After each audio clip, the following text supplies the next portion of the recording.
In this exercise, we will model this part here. And this was sent to me by a student in America.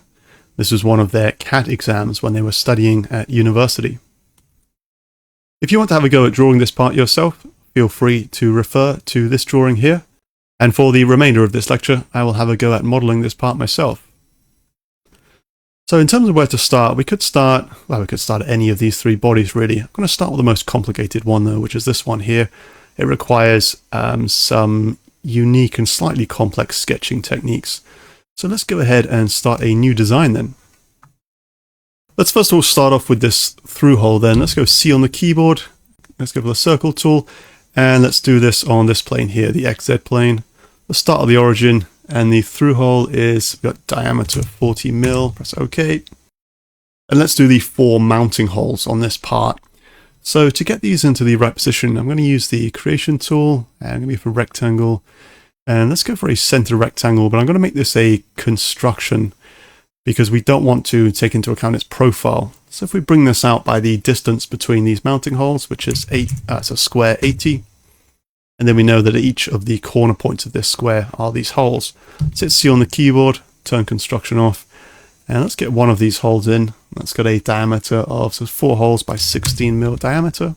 Let's go ahead and pattern these around to each of these corners then. Let's go create, circular pattern, select our circle, and we'll choose the center point as the origin here.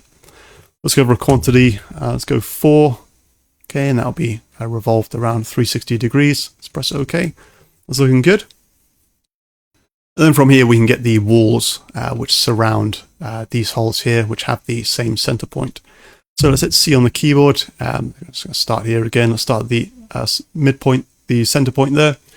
And we'll bring this out by, that's got a rad of 20, so diameter 40. And let's again use the circular pattern tool. Let's get this guy patterned around the center point here. Let's go for 4 over 360, press OK, that's nice. And now we just need these arcs sitting in here. So to do this, I'm going to use the circle tool. I'm going to draw out a circle, and we know that the radius of this arc is 55. So I'm going to enter 55 times 2, so 110. Move this circle up here.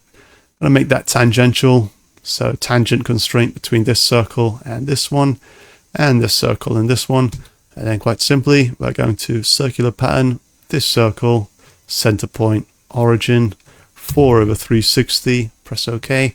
And there we have our profile, including these profiles here to which we want to extrude. Let's finish that sketch then. And let's hit E on the keyboard and select the according profiles. So we definitely want this one, these guys, and also these guys down here.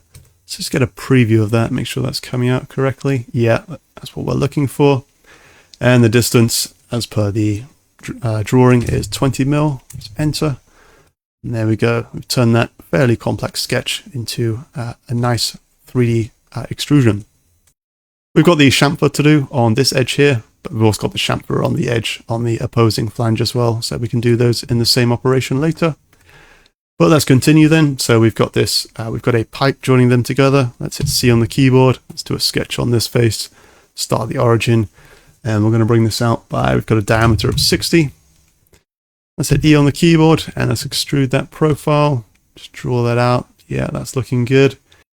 We've got a distance there of, so 100 minus 20, that's 80, but plus we want the 20 of the opposing flange as well. So if we do this 100, it's okay. That's looking good. And let's get this other flange in there then. So let's go for, I want to do a rectangle on this face here. Let's go and create sketch. Select this face here. In terms of the rectangle tools, in this case, I'm going to use a 3-point rectangle. I'm just going to draw this in just roughly, something like that. And we can use constraints to position this.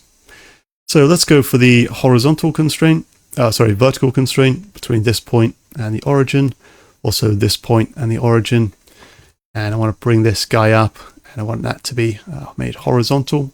Let's go horizontal, this point to the origin and this point to the origin as well. It's looking good. We can go ahead and dimension that. So we got 120, so total length of this line, so enter 120, it's 120 square, it's looking nice. And now we can get the 4 holes in there as well. So as per the drawing, we're not given a dimension on the distance or the offset between the center point of the circle and the origin here. So we're going to have to get a little bit creative. Let's hit C on the keyboard and put in one of these circles. And we've got there's 4 of these by 20 mil diameter. And we're going to do the same over here as well, 20 mil diameter. Got to put a vertical constraint between the center point of this circle and the origin, and a horizontal between this one and the origin as well. And we've got a distance between the center point of this circle and the center point of this circle at 80 mil. Okay, that's looking good, but there's still quite a bit of movement going on here. We want the distance from the center points to the origin to be equal. And this is where I'm going to use some construction lines. Let's hit L on the keyboard then. Let's turn these as construction. We'll do the center point of the circle to the origin, and origin to the center point of this circle. And then there should still be that movement there. We want these 2 lines to be in the same distance. So we use the equal constraint. Select this center line. Select this construction line and this one. And now that should be fully constrained. Let's just have a look in Sketch. Yeah, we've got the red padlock fully constrained. It's looking good. Let's go ahead and draw in a mirror line then. Let's start at the midpoint of this line. And we could just come up to the origin actually. And let's select the mirror command. Select these 2 circles. And our mirror line, we use this construction line here. Press OK. Put our 4 holes there. That looks good. Let's finish that sketch. And let's hit E on the keyboard. Select this profile. And we actually want to extrude in this direction. So we want that to be a join operation. Definitely not a cut. And we're going to go for a distance of, we've got 120 minus 100. So that's 20, but we're going to go minus 20. Okay, make sure that's in the right direction. That's nice. Get these fillets on these sharp edges then. Hit F on the keyboard. I'm going to drag select this guy, this one, and let's do this one as well. Okay, got four edges selected. And the fillet in this case is, it's got a rad of 20. Just enter. Looks nice.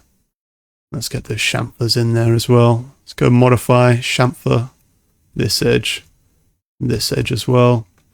So it's a 45-degree chamfer, so equal chamfer. And we know the hole is 40 mil and the outer diameter of this pipe is 60. So that would be 10 mil. 10 mil chamfer equal. And that should make, as per the drawing, if we hit inspect, it should make this circle 60 correct. And this circle here, just clear that. This circle here is 40. That's correct as per the drawing. That's nice. Let's go on the home view then. And of course, let's apply an appearance to this. I'm going to go for a copper in this case. So under metal, come to copper. And I'm going to go copper polished. Just drop that in here. Click close. And there we have the completed model. That's looking really nice. If you were able to model it yourself, working from this drawing here with all these dimensions, I know it's quite hectic. Yeah, big well done. That's really good. Hope you enjoyed that exercise, and thank you very much for watching.